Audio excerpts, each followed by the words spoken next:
Welcome to Made for Mondays, the source for digging a little deeper into the Believers Church Sunday messages and finding ways to apply them to our daily lives. Together, let's take a deeper look and find a way to bring Mondays back to life. Hey everybody, welcome to the pod. It's our first one of 2024. We're glad you're here. Who's joining me today? Hey there, Heather. It's me, Jamie. Hello, I'm Tyler. Yep. Happy New Year, everybody. Hey guys. Is it still okay to say Happy New Year? Yeah, but that's the last time. Yeah, this is the last time. Yeah, I felt weird yesterday. Yesterday because was the last Sunday you could do it. you can't do it. Okay. Correct. Yeah. Some people said it's like July or June, January, Some whatever people- the J is. Like the 7th or something is the last day you're allowed to Which say was it. yesterday. Okay. All right. Well, I guess that's weird. Or maybe it was the 4th. No, now you're getting your J's confused. July 4th. I love July 4th. And I love New Year's. Jeez. I love them both. I think you can say like it's our first Yeah. podcast of the new year, and Yeah, so so we should Happy be New Year, allowed to everybody. say Happy Yeah, New Year. absolutely. Yeah. I like that. That makes But sense. now we're done. You can't say it next week. I will not. Yeah. So I want to know, we haven't seen each other for a long time because we have the week between Christmas and New Year's off. So we kind of saw each other yesterday, but we're all in our work modes. So guys, how was your break? Did you do anything fun? Oh, boy. So, I mean, Christmas was great, and then the 27th, Bonnie went to Florida to visit her dad. So I had several days of just me and the Fritz. And you got to watch all the things. I did. I got That to you- watch. I don't even remember now all the things that I watched, but I watched a bunch of things. I went and saw Marcus King at Yes. Norwood. That was Yeah. awesome. You did a few things. Yeah, hung out with my brother a little bit and his wife on New Year's Eve, and that was fun. I know before you left, you were excited about the places that you were going to eat and the things you were going to eat until you realized that Bonnie was stocking your I fridge did not with. spend any money on. Well, that's not true. I went out to dinner the night of Marcus King, but yeah, normally when Bonnie goes out of town, she's the one that does all the cooking. I like all the fun places that I want to go grab, like she wouldn't eat. Yeah. Fast food, whatever. Make ribs. There yeah, you go. Yeah. all that Burger stuff. King. And there were so many leftovers. I just stayed at home. Wow. Yeah, That's awesome. yeah. I was a little disappointed by that. Speaking of food, before we get to these two guys, what they did over break, you guys are on staff are doing this Mount Rushmore Yes. Yes. Yeah, it's A fast food food. challenge yeah. or food. adventure. It's not really a challenge. Oh, an It's adventure. more of a I mean, it's a challenge for our guts. yeah. I guess that's To true. Yeah, hold- yeah. So yeah. in most circumstances, as we enter the new year, Yeah. people are making like healthy changes to their spiritual, physical, Yeah. mental health. Right. You guys are just bucking the system. No, well, I mean, Doug had a good perspective on this. We were talking about, so the idea of Mount Rushmore of fast food is like, Mount Rushmore, Yeah. What's got the best items? the best items, but of fast food. Like if there was a Mount Rushmore of fast food, what would get engraved in stone? Right. Okay. And so we said before the new year that we were going to try to go after the Mount Rushmore of fast food. So actually what we're doing is we're pursuing our goals Yes. for the new year. Okay. So only Yeah. one time a week, though, we're going to go to a fast food place that we believe fits the criteria Okay. of. So you've gone to one Unfortunately, already? it's only We 4 have. weeks. Yeah. Okay. It's only That's 4 true. weeks. It'll be quick. So it's a good goal then. what was yeah. the Short, first attainable. one? First one was the Whopper. And Good old Whopper. how did it? Did we do one before then? No. No. I don't think so. Oh, we talked about what the next one's Yeah. going to be. Okay, yeah, the Whopper. The Whopper. It was 'cause excellent. It was. Joey on staff had never had a Whopper. Yeah. I don't think I've ever had a Whopper. Oh my goodness. My first job great. was Burger King. Yeah. I could still make a Whopper in my sleep. Oh, Yeah. nice. Yeah, and the Whopper is very underrated Man, it was actually was and good. overlooked. I but haven't had it's one very in good. years. Tyler did the Impossible. I did Whopper. the Impossible Oh, Whopper. nice. And it was actually good. Yeah. What is on a Whopper for those of us who don't know? It's just an all-American. Yeah, it's ketchup, burger. mustard, It is. mayonnaise, But you have to lettuce, ask for pickle, cheese. onion. Yes. You do have to ask for cheese. Yes. Will not Which be is- included. I think Oh, wait, pretty no, normal, but no lettuce. there's lettuce. Was there? Yes. was. Yeah, okay. Yep, lettuce. And Burger King has a different type of mayonnaise. it's just nice. It just tastes different than every other mayonnaise. You could be a food critic. Yeah, so Top Chef. Yeah. Food writer. It tastes nice. Yeah. It tastes nice. This is good. What's the word I can come up with here? It tastes nice. Yeah. So it was delicious. It really was delicious. So It what was else so is on good. the I'm not list? sure what's We've up got, for this week. I think Taco Bell, there is a challenge out there that was put to Doug that he could eat 10 soft tacos in 5 minutes, which I think is very doable. That's so doable. It seems so easy, but they did a test run, a couple guys from here, A test run. and it took them like, what was it, Jeremy? Like a minute? I think he was like 40 some odd. Yeah, 40 some seconds to eat one. So What? now, yeah, that's what I was thinking. But I think Jeremy did his in like 20 something. 27 seconds. Yeah, so, but even if you, 10 I'm not a mathematician. Tyler can help me out here. You like Maybe a math, little bit. right? Yeah. He's Sure you a do. science guy. No math. Yeah. Theologian, math. Yeah, I don't know I think it seems easy, but they're all stressing about it. So it's 30 seconds a taco? So Jeremy's got it. 27 seconds. Yeah, but it could be close. I mean, you got to keep that time the whole way through. Yeah. That's the thing. Yeah. You have water? Yeah, anything you want to drink. Okay. But that doesn't feel like a Mount Rushmore. That feels like more of a food Yeah, challenge. that's more of Yeah. a food challenge. So what else But- is on the Rushmore? Well, it's Are still you being guys built. arguing? We're currently Okay. We're still building it. building it. Chick-fil-A's right got to now. be on there though, right? I don't know. I don't think so. Not Chick-fil-A Wow. with the Whopper? Just a Jamie and sandwich. Chick-fil-A. Is this like a Christmas thing? Is it- Yeah, Okay. it is like a Christmas thing. You know, it's like It's the Christmas or the Christian chicken that Jamie is it's like opposed to. Christian movies. You know, I don't like Christian movies. I don't I know, like man. I Christian think the chicken chicken. sandwich lives up to it. I mean, it's a good chicken sandwich, but I like Zaxby's. Oh gosh. No one's ever at Zaxby's. Yeah, exactly. It's There's a reason. Right. And there you have it. That's why I don't That like. makes more sense. Yeah. I love that. Chick-fil-A is too crowded. Yeah, it's more the introvert in him that Okay. can't. I can deal with respect that. That's that. exactly Yeah. what it I can is. respect that. Yeah. But that whole thing turned into the staff doing easy resolutions on the whiteboard in the office. Yeah, And so there's there are a some awesome ones list. up there. Yeah. Yeah. And so I think that's where the food thing came off of that. So Yeah, yeah, okay. we're still building all of the food. Okay, well, we'll ideas. keep everyone posted as we go on through But January. It's really not.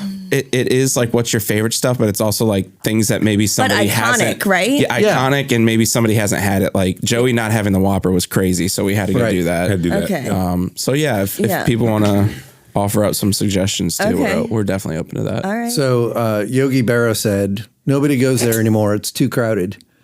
That's how I feel about Chick-fil-A. What was he talking about? I don't know. Oh, okay. That was just, that's just a great line. But you, Nobody goes there anymore. It's too crowded. that's, you need the poster of that up in your office Yeah. or something. That's worth watching too, by the way. Yogi Berra documentary on Netflix. It was really good. Did you watch that while Bonnie was gone? No, I watched it before she left. Oh, okay. The bear in the woods. Oh boy. Yogi. You guys, what did you do over break? Oh man. Okay. I did Anything fun? over the break. I did go home, which is Okay. also always a great thing. But the only thing about going home to it's a Black culture thing. When you go home, usually in our home, you smell chitlins. Uh-huh. If you never had chitlins before, Never have. you never have had them before, you don't want to. I don't eat them. Yeah. Karina does. Tell us Small Karina about what does. they are. What is it? They are pig intestines. Oh yeah, I don't want any parts of that. And so when you clean them out, They fried? you're cleaning out what is in an intestine. And so that's what Yeah. you smell in your house. Oh. So it is Ew. not a good smell. Oh yeah, that's kind of gross. Apparently they love them. They eat them. You put a you little gotta hot I sauce feel on them, like you Sam boil would them up, like you know. crush some chitlins. Yeah, because you Don't got to do think? that. You fry got 'em to do up. that with shrimp. I mean, you got to clean out some of that gross stuff in That's there true. before you eat the shrimp. So that That's doesn't true. bother me. We should bring some. But we do still they have some like? at the house. That's what I said. Do they fry them or? So you put them in, you boil them, and you can fry them. Okay. A little mustard, a little hot sauce. That's how they eat them. I mean, I do not eat them. That sounds Pork, delicious. pork rinds. I feel like that's a little different though. I mean, that's pig skin, right? Yeah. So it's a little. I think it's a is? little different. Isn't it? Yeah, Yeah. pork Oh, rinds? yeah, yeah. I thought it was just a chip, think like a so. chip.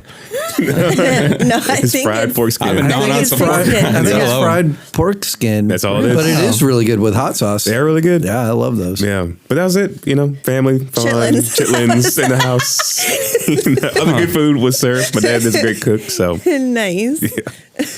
And that's up in Virginia. Yeah. Well, Lynchburg. Lynchburg. My bad. Lynchburg, Lynchburg. Yeah. Yeah. I get confused sometimes. They're good. Directions. Yeah. What did we do over break? We traveled back to Ohio a couple times in November, so we stayed here for break, which was great. But we needed to find something to do, so we found our Switch, which we haven't used in a while, our Nintendo Switch, and it didn't have a power cable, so we had to do that. But once we did that, we ended up having a bunch of competitive games over the whole break. Nice. But I will say break was like the perfect amount of time, because by the last day, it was like, we all need to find something to do, because this house isn't going to survive much longer. No, we had a great break with just hanging out and doing our normal family stuff. I got to play some golf because it was nice weather out for the most part. It got a little warmer. So, yeah, it was good. Nice. But nothing too crazy, just resting. Yeah, good. We went to New Orleans with our kids. Oh, yes. And that was super fun. I haven't been as an adult person, so that was great. And got to eat amazing food and just the whole like music scene. When we would tell people that that's what we were doing this year, because our kids are grown now, so we just do a trip for a Christmas gift kind of thing. And when we were telling people this year that we were going to New Orleans, we got a lot of like wrinkled noses and like, that's kind of like nasty down there, and you're gonna, That city is awesome. It was It's awesome. a great The city. like art culture and music culture, and we had such a great time. So if you're ever interested in going, I can't recommend it highly enough. It was Nice. a great time. I've never been. Me neither. Yeah, You should it's go. really fun. It is awesome. Any New Year's resolutions, guys, besides this Mount Rushmore thing? Like any More Whoppers. more, all the Whoppers. I don't really have resolutions. For me, I wouldn't call this a resolution, but I'm planning to journal my way through the year with Jesus, and that's the reading plan that we're doing. So outside of that, I don't really have any real big resolutions. No, for me, I want to continue my Spanish. I want to Yes. get to like right now. I can have a conversation with just about not anybody, but most people I can. Nice. But I want to get to like a almost native fluid level. I don't think I'll get to that level this year, but we'll see. I want to try. It's still Yeah. working on it. Not with Yeah. that Working on it. attitude. That's true. You can do it. Give it a shot. We do this with the family, so we put up on the board like everybody wrote things up there. And I had so many, like I have like some physical goals I want to do just from a health standpoint, and then spiritual. Jamie, same thing. I'm not journaling, but just trying to. It's not even about the first like 3 to 5 months. I feel like that's always great. It's like when you get into the summer, like summer just has this way of. So I'm trying to like prepare my mind to like keep going throughout the rest of the year, and to really keep digging into what God's trying to teach us. So those are just be better was my was my first one. Just be better in all those things. So yeah, that's love just that. kind of what we're doing. Well, speaking of the reading challenge, do you want to tell us a little bit about that? And we can tell people how to find it and how to follow along. Yeah, so the Year with Jesus is just reading through the 4 Gospels. We'll read through them twice in the course of the year. So very manageable bites of reading. So it's not intimidating at all, but I think it's going to be super impactful. So you can find it in the Believers Church app. I've had a couple of people ask if it's on YouVersion. It's not. So it's just in the app. You go to the reading plan at the bottom and click it, and then click reading plan. It takes you right there. Yep. And so today we read Mark chapter 2. And then the rest of this week through Saturday, we'll read Mark chapter 2 again, but in smaller chunks. So that's pretty much how it'll go throughout the year. Tyler, are you on track? I'm actually on track. Okay. Nice. Tyler got way off track of last year's reading plan, and so I just wanted to make sure that I appreciate you checking in. Yeah. What's great though, if you do get off track, just get on Monday, because you're going to be able to read the whole chapter. Right. I really do like that. Yeah. That is cool. Yeah. And it's good with your journaling, like, because you can read the whole chapter on Monday or on however it works out. And then like you break it down. Yeah. Like, that is kind of that's a good idea. Yeah, you were sharing with the staff that you're planning to journal the soap using the soap method, and I think that works so well for this particular type of reading, because you can, as you like break down during the week. So can you tell us what the soap method is for people who don't know what that is? So the S is scripture. So as you read it, you pray before you start reading. Ask the Lord to kind of give you insight, something to take away. And then the S in your journal, you just write the scripture verse or verses that you're going to focus on for that day. And then the O is observation, what's going on in this passage. And then the A is application based on what this verse says. Here's how I'm going to apply it to my life. What am I going to do as a result of what I've read? And then the P is prayer. And you just write a sentence or two prayer at the end. It's just a really easy way to kind of interact with the passage. We've done that church-wide years ago. We gave journals. We gave the life journals to everyone and went through the entire Bible in a year doing that, which was super challenging to get through the whole Bible in a year. But I love the SOAP method, and I've through the years off and on done it, but it's really good. I can't remember the title of the book, but I first got introduced to that by Wayne Cordero. He wrote a book that kind of explains that method. I'll try to look it up as we go through. I was trying to think of the name of it too.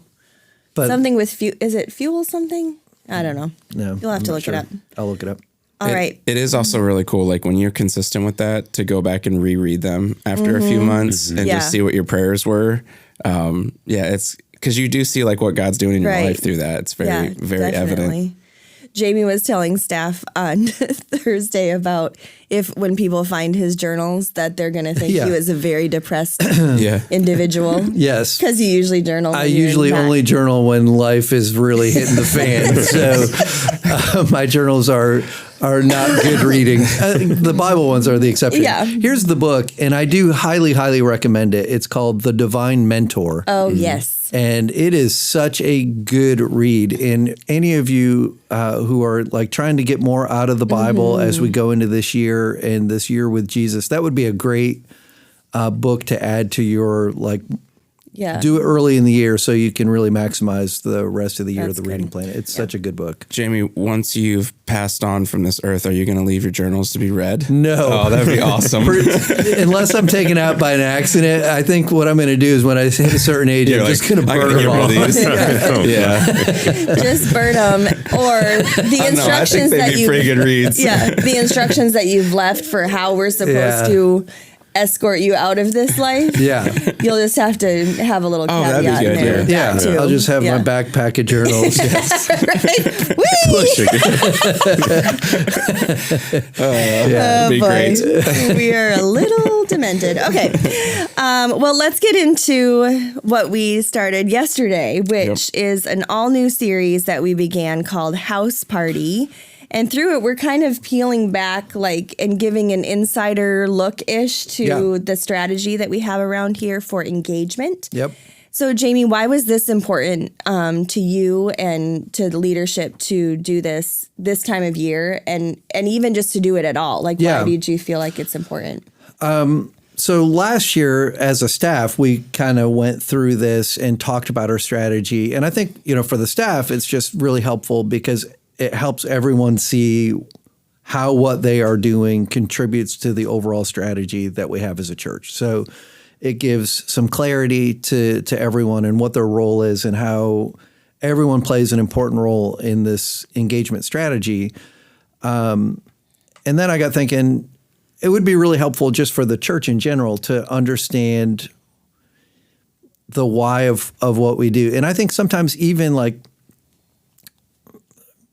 complaints or whatever that kind of, or questions that people have, like, why would you do this? Why would you do that? But if you understand what the purpose of the environment is, it does help you to get it. So like talking about the foyer, if you are thinking about your Sunday experience as you're in the foyer and the primary focus is our guests, well then that explains why we do what we do, how we teach, all the things that we do, they're designed with mindfulness of a guest being present. So, that's kind of my thought. It's just that it gives us some clarity. And yesterday, like the big charge was, if you call believers home, then when you're in the foyer, be mindful, be on the lookout for guests that you can serve as a guide for.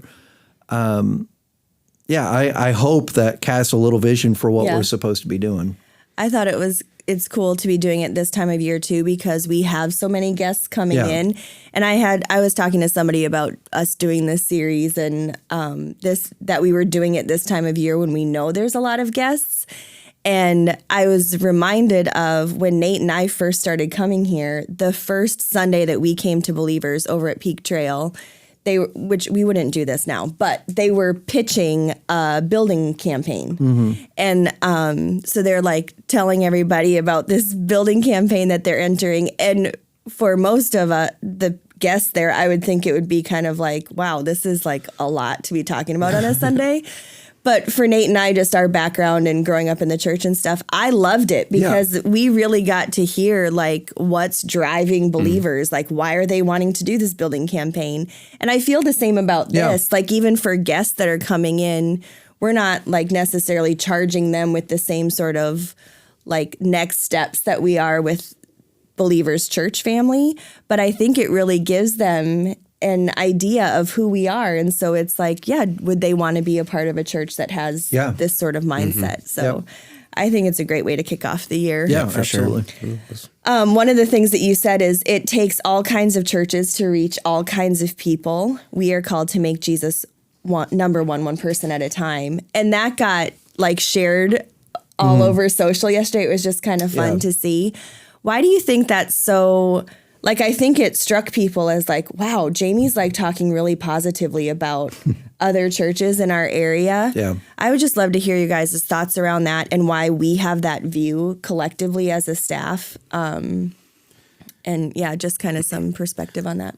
Yeah. I mean, I think it's just weird. People talk about their church like they talk about their favorite team or something. And there's this rivalry mentality between churches that I've never understood. And I just don't like it. And churches around here, even like I'm talking like pastors, leaders, they don't generally play well with other churches. I've tried and it's not gone well. So that frustrates me because I think John 17, Jesus talks about the unity of the church. I don't think that's like, I do think that's important within a local body, but I think it could be really significant even community-wide. Like if there was unity among the churches, the different churches, that would communicate pretty loudly to our community. Yeah. But there isn't any, it's all kind of fractured. And so, I just feel very strongly that, there's room, like all the churches, they all do their own thing, their own way. We're not in competition with any church. So I'm just trying to cast that vision for that. I really appreciated, this has always been the language, 13 years we've been at Believers, but even from the day we started, the language has always been around like Believers may not be the place for you, but there are a lot of great churches. And like, we literally have like a list of churches that if someone was like, I'm just not feeling, this just doesn't feel like I belong here. Yep. It hurts a little, like real talk. It hurts a little bit inside because you're like, well, it works for me and I love this place. Why doesn't it work for you? But people are just like, we're all wired different. Everyone's welcome, but it's not for everyone. Yes. But I love that. And if someone can hear that where it's not competitiveness in it, and it's like, when you list like other churches, well, I know this place and this place and this place are like, they're really great churches. You should try them out and see, maybe you connect there. I think it like takes people back for a second because it's like, whoa, wait, that's just not normal talk, which it should be normal. Right. So I've always appreciated that around here. Yep. Yeah. Especially me like being here for, it'll be 3 years. That's crazy. It's kind of wild. But just feeling like, man, there is no, like we are on this, like literally, like you said it yesterday, we're on the same team. Yeah. And people just do that differently to meet whatever needs, like somebody's more liturgical or more knowledge-based, charismatic, whatever it is. Yep. we're all for Jesus. Yeah. And if that actually is the goal, then what we do, like how we do it, may not fit for everybody, but there's a place for somebody. Yeah. And I just love that that's the goal here. Yeah. It's really cool. Yeah. It's like NFL teams, like they have different playbooks, and some teams steal teams from other cities, and then they go over there. It's just, we're just Super all Bowls different. and- yeah, we're just That's built enough of different. that. Just a little bit. Yeah. But Tyler, you were just talking about like the knowledge-based and charismatic and liturgical and that sort of thing. And Jamie, you brought this up in this while you were talking about it. While the mission is similar, so maybe it's not worded like our mission of making Jesus number one person at a time. The strategy isn't always similar. So can you just talk through some of the strategies you mentioned? Program-oriented, knowledge-based, just kind of what some of those things are, the differences? Yeah. So the strategy is all about like the mission that every church has is making disciples, basically. Essentially, Hopefully. that's what it's going to be. Yeah. If they're a church that's actually built on the gospel, that's what it's going to be. The strategy is how do you go about doing that, and that's where churches, that's where the differences in churches really kind of come about. So I just mentioned a couple. There's probably even plenty more strategies, but the two that I talked about are pretty common. One's the program-driven strategy, which is, the church just derives all kinds of different programs to meet all kinds of different needs that people have. And the idea is you engage people on these different programs, and the programs are designed essentially to help form Christ in a person. That's Yeah, the gist of it. I'd love to hear you talk about, we can all talk about it a little bit more. Like some of the things that you listed yesterday, and even this approach is like, can be a very good approach. For sure. Yes. But like some of the things that you listed yesterday, we've let go of here, like a specific men's ministry, women's ministry, Awana even. That was like a huge thing years ago. But it's not because we're not meeting those needs. So how have we taken what was once a very program-oriented ministry here and still met a lot of the needs that those types of things like meet, but in a very different approach? Yeah. So for us, we just moved all of that into our B groups. So we have men's B groups, women's B groups. We have B groups for all of these different kinds of things, but they're not programs. The downside, I don't know if it's the downside, but one of the things behind the program-based is you have to have like leaders and tons of volunteers to run all that stuff. And so it's exhausting. That's why we moved away from all of that, because it was just, it just churns people. It just consumes people. And if we have an expectation that a person who has made Jesus number one, loves God, loves others, and has influence with those who are far from God, you're never going to have influence with anyone far from God if all you're doing is church stuff 7 days a week. And so we moved away from the program-based stuff just because it was impossible to staff it all with volunteers. It was just wearing people out. And so we moved everything into an environment, what we call our kitchen table environment, which we'll be talking about in a couple of weeks. But that's our B group structure, where people are just doing life together in a smaller group. It's more relational. It's more personal. Yeah. It still hits. And those just like you needs. said, you're saying like that's not like a church doing that is not. It's the way they're approaching it and they're going after it. We still have you got to find B group leaders and you got to find people. So there are still like there's challenges in either one you should take. But Absolutely.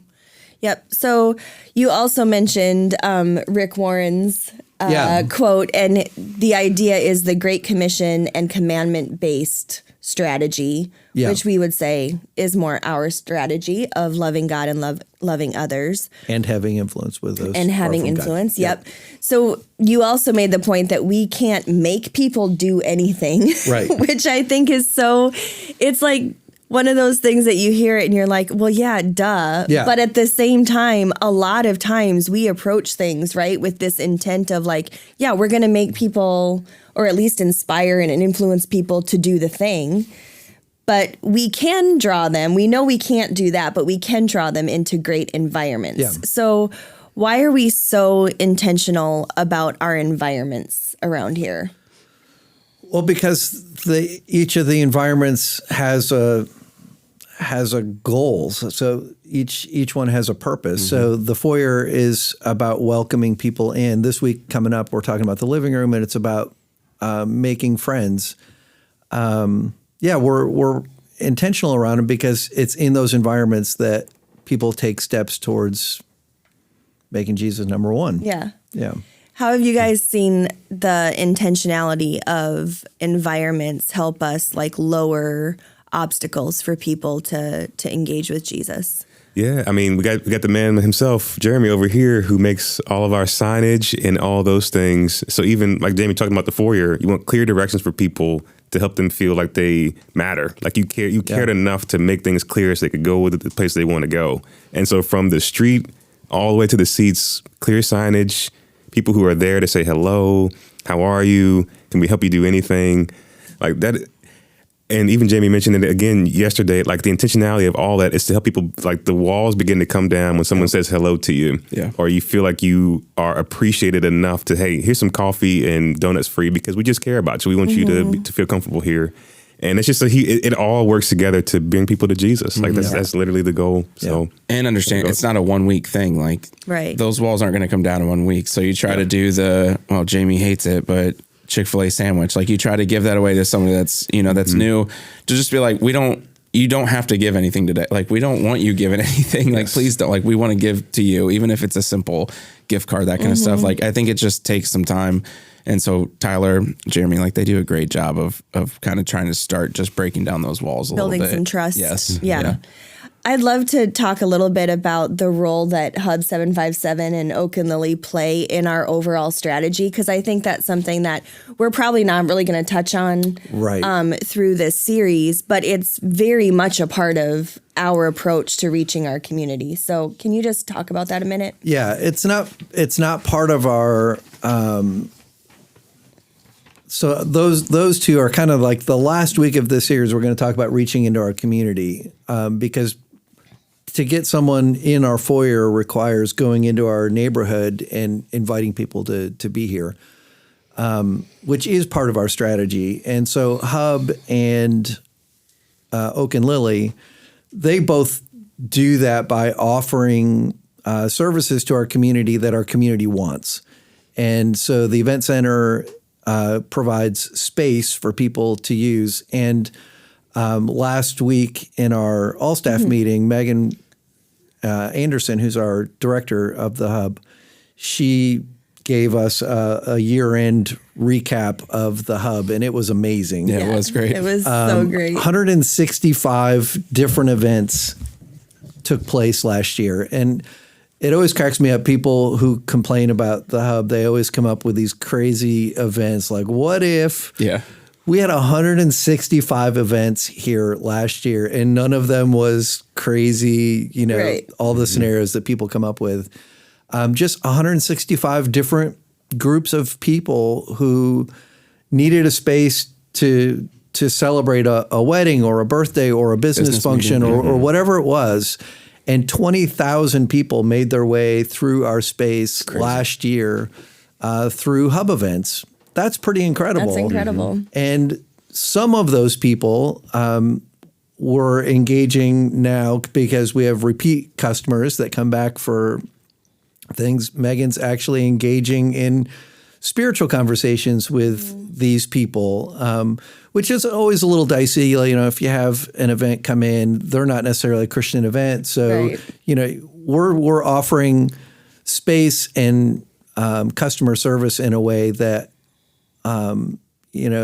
is intended to show the love of Christ and hospitality of what a Christian would be. But sometimes those turn into opportunities to actually have spiritual conversations. Yeah. And oftentimes when we have new time, our discovery experience, luncheons and that kind of stuff, there are people in the room. How'd you hear about us? And they heard about us from a hub event. They came here for something and realized that there's a church here, and then they started coming here. So that's pretty awesome. And then same with Oak and Lily with the preschool. And there's now 300 kids between our two campuses of Oak and Lily. So that's just... And even Donna, she was at our all staff on Thursday and sharing how she's now seeing families on Sunday morning that have not yet come to Believers, and now they are. And she's so excited about that. Yeah. So we're trying to be very intentional with our families that use Oak and Lily to make sure that anytime we do servant evangelism projects where we're handing something out, we make sure that we include those parents who dropping their kids off or picking their kids up as part of that outreach, because they're coming right to our space. Yeah. So we've started kind of leveraging that, and we're seeing some fruit from that too. So it's really cool. Yeah. Megan from the Hub also included one awesome thing in the recap from Hub. We're averaging, I think, with the 5 years, we're averaging one crazy bird situation each year Every right now. year. Yeah. So we had 2 years where we didn't have one, but we had a couple years picked it with up several, now in this year. So I don't know what it is, but a lot of bird things going on. So the first year of the Hub, there was an event here, and they released doves. Wild. Yeah, which actually in were the just auditorium. white pigeons. Yeah. We found out later. Right. Yeah. As they were in the rafters. Boy. Yeah. That was awesome. So, Jamie, you talked about the Jesus Revolution movie yesterday. You even showed a clip. And I remember when this movie first came out, you went to see it and you wanted to do a staff event. Yeah. It just didn't work out. Have you guys seen the movie? I haven't. I haven't yet either. I know you told us to watch it. I know. I feel bad even telling them that I haven't seen it. But You gotta watch. So you shared this clip, and within that whole movie clip and what you were talking about is just this idea that it's not the building, it's who we are when we gather together. Which is really, I just love, because it was the campaign that got us here. Our building campaign was not just a building. That's what it was called. Yeah. And the whole idea was that we are the church, whether we have this building or the building on Peak Trail or any other thing. So how do you feel now? I just like standing in front of your church family yesterday with that message and like realizing the campaign, like it's happening. Yeah, it lived out. Yeah. Yeah. It's always pretty amazing to think where we've come from. And just like our model of, even with Ola, Oak and Lily and Hub, like that was part of it too, right? So the building is not the building is where the church meets. It is not the church. And so that's why our signage on the building says, Home of Believers Church. The building is branded as the event center.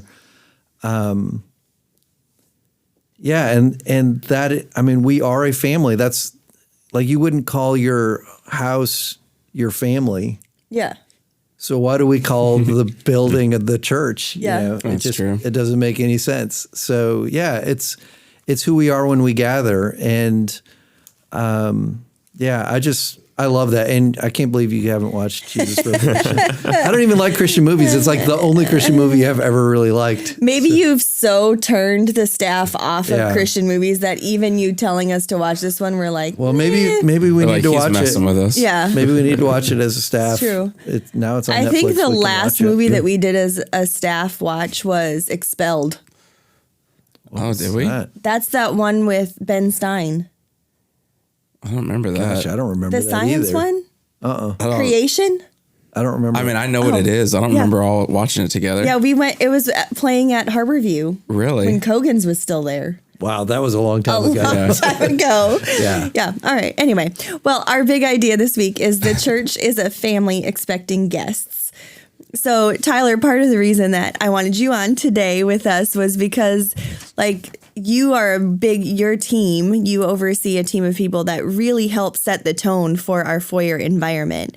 So how do we make sure that we're staying focused on our guests and not making what we do on Sundays all about us, and why is that important? From the Commons to the auditorium, you guys can just kind of chat through that a little bit. Yeah. So we have like a 2 mantra thing for our guest services team. The first one is every Sunday is someone's first Sunday. Yep. Every single Sunday is someone's first Sunday, from either they didn't grow up going to church and they're coming here for the first time, or they've been hurt by a church, the church, whatever it is, and they're coming back. So having that mindset that like, man, when someone comes to this for the first time, it could be 10, 15 years that they've been not wanting to go to a church. And for whatever reason, God speaks to them and they show up at the door for this Sunday, and how you interact with them can go, I mean, miles. Yeah. And so just sitting there saying hi with a smile, how far that goes is just incredible. Yeah. I know we have like the Hollemans always talk about like the Reek. He always talks about, y'all knew my name. Like after the first day I was here, y'all knew my name. And he always talks so much about that it was such an impact to him. Yeah. And like I think that our main mantra is just why we just want to be intentional about our guests and make sure that they're loved here. Yeah. And just want them to come back. So you said you had 2 things. So every Sunday is someone's first time. What's the second thing? And then we can love and serve like we've been loved and served by Love Jesus. that. Yeah. So it just goes right into house party, our whole theme. Mhm. Yeah. Yesterday good. was busy. Yesterday at Guest Central too. It kind of was. There's Yeah. a bunch of people around there. So Yeah, good. it was really cool. JB, how does that play into, and Sam, you can talk about this too, like in the auditorium, like the actual service experience, like the songs that we do, why we do the songs, the teaching that happens. Yep. How do we make sure that it's not about us and that we're staying focused on our guests? Yeah. So, it really doesn't alter what we teach on, but it does alter how we present it. So, very intentionally don't use much churchy language, Christianese stuff that only Christian people would understand, or that automatically makes someone who's not a person of faith feel like an outsider. Because no one wants to sit in a room and be verbally excluded. So, we're just like, some people will say, there will be an accusation that we're watering things down or whatever, but it actually takes a little bit more effort to talk about Christian things in ways that everyone can understand. So I haven't changed what I teach on. Yeah. I just try to be mindful that there are guests in the room. So when I talk about it, they feel included in it. Yeah. And I'll often even say, you may be here and not a person of faith, and here's how this still applies to you. Because the principles of Jesus apply to people whether they're following Jesus or not. I think it's better to follow Jesus, obviously, but some of the principles that Jesus taught, they're actionable no matter who you are. Yeah. And just being mindful of that when we teach. It's why we do like a song like you did yesterday. Right. That's a song that most people You love. Tyler and I didn't know about it, but my daughter knew that song, but it draws people in. Yeah, there's several things from a creative standpoint that we do within the auditorium on Sundays, just for the guest. Like, it is focused on the guest. I mean, you could be here forever and still get things out of it. For sure. But man, a Sunday is focused on guests, and it's a little difficult. I think it's more difficult than maybe a place with less production. If I don't like using that word, but we have a lot of production that happens, but also trying to find authenticity that comes from it, and that it's actually real, and we're not just like trying to put a performance on, but we're trying to do things with excellence. And when you come in as a guest, if it's bumpy and things are messing up and maybe something doesn't sound super great, or like it's distracting, like it's taken away from that first message that it might be our only opportunity to share Jesus with you in the next, 6 months. So we take that super serious, and that's why we do like our run-throughs. We do rehearsals. We want things to be really, really good, but when it comes down to it, we want it to be authentic as well. So we'll do songs like we did yesterday, but I know for me, like being able to lead worship, which is a huge honor, and I love doing it, but also making it real. Like even yesterday, example, like Megan shared a little bit, like what we want to do in this service, and communicating that. Maybe somebody that's been in church for a long time, they're like, yeah, of course, we understand what it means that we're going to sing a few songs together. But like explain it to someone's first time. They're like, why are we doing this? Like just making it real. And then like before we do the last one, just having a few jokes and like, hey, we can like, it's okay to be comfortable here. And like, it's not this like production thing that's happening. Someone left yesterday and said, "Oh man, good show." And like, I was like, "No, it's not." I was like, "Well, I understand, but maybe that was a first time guest. Maybe it was just somebody that was just trying to like, they just really connected with the service." And so, I think that like those are compliments. Those are good things that people connected. Stuff that people don't even realize. Like part of our volume is because no one likes to be in a space singing where they feel like everyone around them can hear them singing. Yes. I don't want people to hear me singing.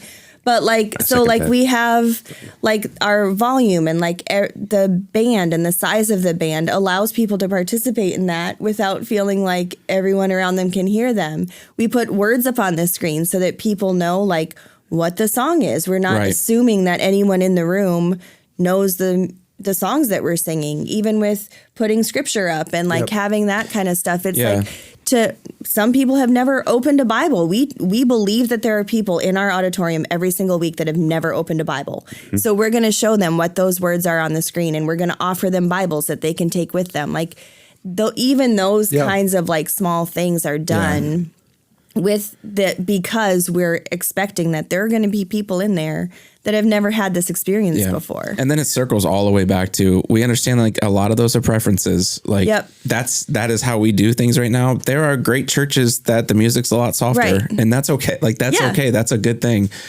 So just, I think keeping that in mind. Yes. Yeah. So good. So you mentioned that the church in Corinth was being reprimanded by Paul and said we could talk more about it on the pod. You actually said that. So we're going to take a little rabbit trail here and talk about the spiritual gift of speaking in tongues and why that was going off the rails in Corinth. Yeah. So, I mean, it was going off the rails because everyone was trying to outperform everyone else. So their gatherings were becoming people showing off their spiritual gifts. And Paul, I mean, he could have picked any of the gifts probably, but he focused in on one that just became a pretty obvious problem. And so if you go through 1 Corinthians 14, that's really the chapter where he kind of hones in on the whole speaking in tongues thing, which within Christendom, there's a lot of differences of opinion on what some of those spiritual gifts, some of them are called the sign gifts, like healing, speaking in tongues. And some will say like those gifts are no longer valid today. They needed to be present early in the church to validate that these people were representing God. So, because there wasn't a Bible that was complete and all that kind of stuff. And so they were signs to people that would validate the message and the messenger. And so some people would say, now that the Bible is complete, those gifts are no longer viable and they shouldn't be used. And then there's a whole swath of Christianity, mostly represented in the Pentecostal / charismatic churches, Assemblies of God, and a bunch of those that would say, no, those are still valid today. They're laid out in Scripture, therefore they're intended to be still used today. And when I first came to faith, when I was in high school, a lot of churches were very divided over those things. Like it was a very divisive issue within the church. And I happened to have landed in non-charismatic circles, and they viewed the charismatic churches with great suspicion and labeled them, heretically and all the stuff. There was, it was kind of a weird thing. What kind of interesting, my brother, we came to faith at the same time. He landed in a very charismatic church, and I landed in one that wasn't at all. And we had two very different paths for quite a few years and different experiences as a result. And I guess my take on, so I have a couple, there's a couple things around the idea of tongues that's just, Tyler, I would like to hear your thought on it too. But there are some passages that when it refers to tongues, it seems very clear that it's someone speaking in a foreign language. So like in Acts 2, they spoke in tongues, and it says that everyone heard the message in their own language. Yeah. So that would make you think, well, tongues is like Tyler's praying for tongues that he can speak Spanish fluently. I prayed for tongues when I lived in France, so there's that. But then in the 1 Corinthians passage, it doesn't seem to be a foreign language. Paul's talking about in some of the verses, it sounds as if it could be a foreign language, but then there are other times that he refers to it that it sounds like it's more of a heavenly language that only God really understands. And I just don't know. I don't know which it is, or maybe it's something of both. I know people who love Jesus who would say they have the gift of speaking in tongues, and they do so in their prayer times and that kind of thing. I have no reason to doubt that. Yeah. To doubt that experience. I don't personally have. I've never had that spiritual gift. But you did learn French. I did learn French. There were a couple of times in I was going to ask in France that. So if you've ever like really been in a foreign language context where you've had to speak, it's very complicated, a foreign language, lots of different verb tenses, lots of different, the way it's structured. And so that's when I first started writing out my messages, because I could very easily talk myself into a corner that I couldn't figure out how to get out of, so I started writing it all out and having my French friends proof my messages to make sure that they were clear and understandable. But I did find myself in a handful of situations where I was able to communicate the gospel in ways that I knew I did not quite have that capacity to speak the way that I spoke. Yeah. And when it was all over with, I would be like, I have no idea how I just did that conversation. I don't know. Maybe that was a version of the gift of tongues, but there were times that happened, and it was pretty remarkable. Yeah. I mean, Jamie, I think you nailed it. Like that is the tension of the text. Like, do you do it? Is it only for corporate? Yeah. Is it for private time? Is it an angelic language? Is it like a known language? All that stuff. So yeah, I mean that's really the nail on the head. I've had tons of experiences, growing up in just the way I did. I was very cessationist. That just means you just don't believe in any of the gifts. Yeah, they've ceased. They ceased. Yeah, yep. But God has helped me. I would say I'm more in the middle now. Like it's just like something I don't stress about. But I'm definitely in the middle on that. I'm not a cessationist anymore. I was schooled that way, taught that way, but I don't really hold to that these days. I don't think it needs to be a divisive issue. Right. Paul does. He sets some some ground rules. Mm-hmm. And so, I mean, that's the thing. Like, if I've been in a lot of situations where tongues has been practiced, I've not been in any situations where I've seen it practiced biblically. Same. Yeah. So biblically, according to Paul in 1 Corinthians 14, if someone speaks in tongues, there has to be an interpreter who can interpret that for everyone. It also says that there should never be more than 3 people in a public gathering where that's done. I've never seen that either. Usually it's everyone speaking all at the same time, all over the place. That doesn't seem very biblical. I also know pastors who have pastored charismatic Pentecostal churches that they don't allow speaking of tongues in their public gatherings for that same reason, because people will think you're crazy. Yeah. And that's what Paul says. I mean, it's wild. That's what Paul says. And so they have put restrictions on, and Paul says that too. Like, the Holy Spirit gives you one of the fruit of the Spirit is self-control. So you can control whether you use your spiritual gift or not, because you have the Holy Spirit gives you self-control. So it's not like I've been taken over by something and I have to do this thing. That is not biblical. No. Yeah. I love your France story. Because when you were sharing that, I started thinking back. I mean, we've spent time like in Spanish speaking countries, and you guys know my Spanish is. Oh yeah, you're really good at it. So Tyler, if you need any help, just let me know. I But, I'm here appreciate for that so you. But it is weird. I mean, I always wrote it off as like, well, you're immersing yourself into their culture and their language.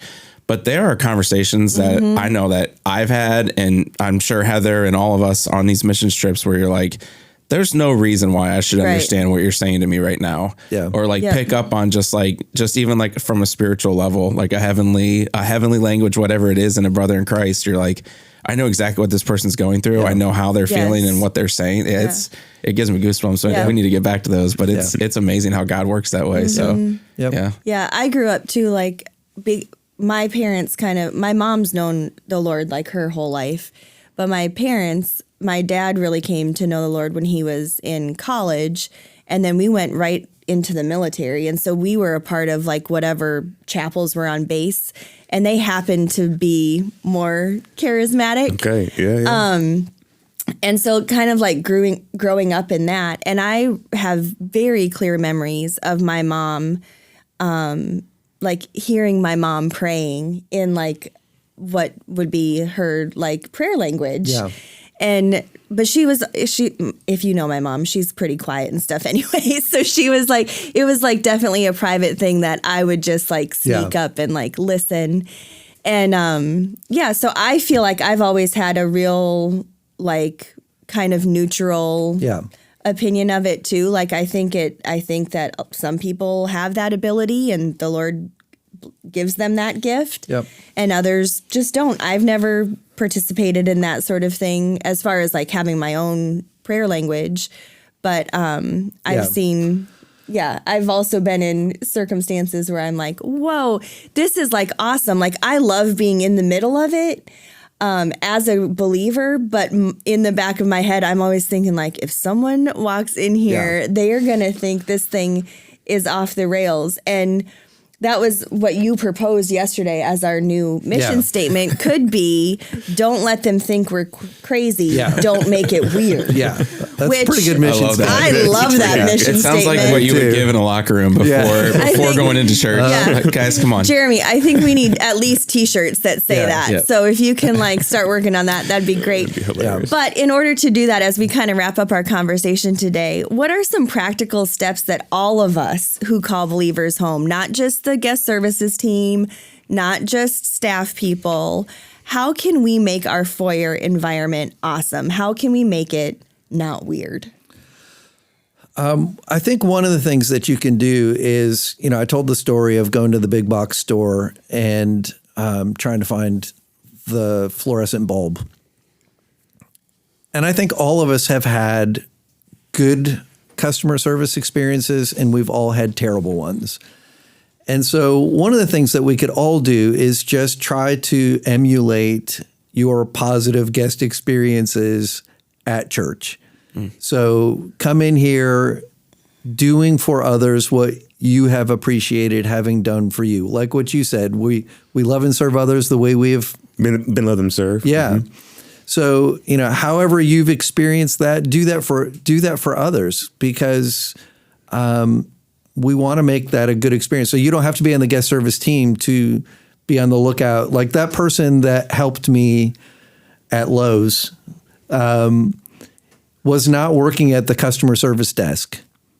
He just... Was it Eric? No, I don't. Eric's great at Lowe's, by the way. I'm not sure. I didn't notice I'm sure he's listening. Yeah. Yeah.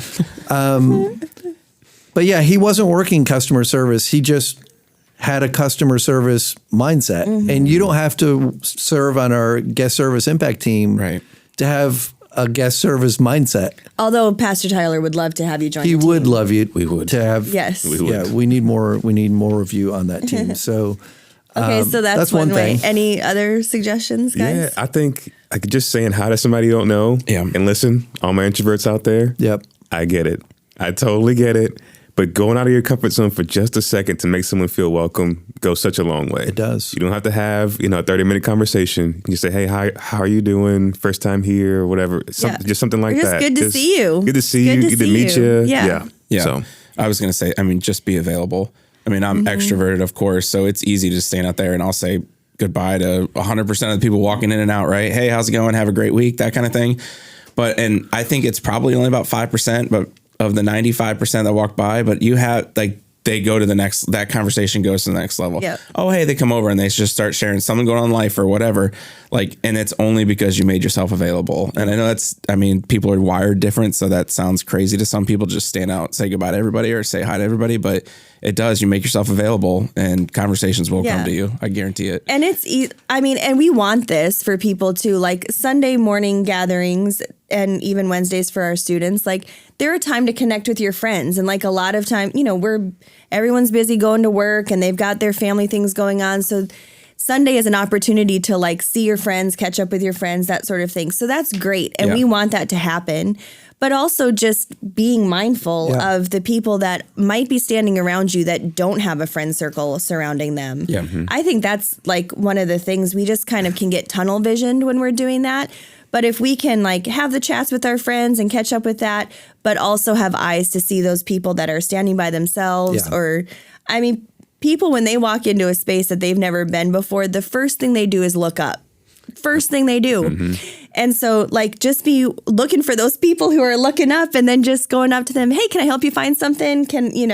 There's coffee over here. Yeah. We've set up the foyer in such a way too that it's easy to point people in a good direction. Kidsmen is over here and, the auditorium is this way. So you don't have to be, know all of the things about believers to be able to do those few simple and you can always walk with someone over to Connect Central. Yep. And then the volunteer who does know all those things can take do over. That. Yep. That's right.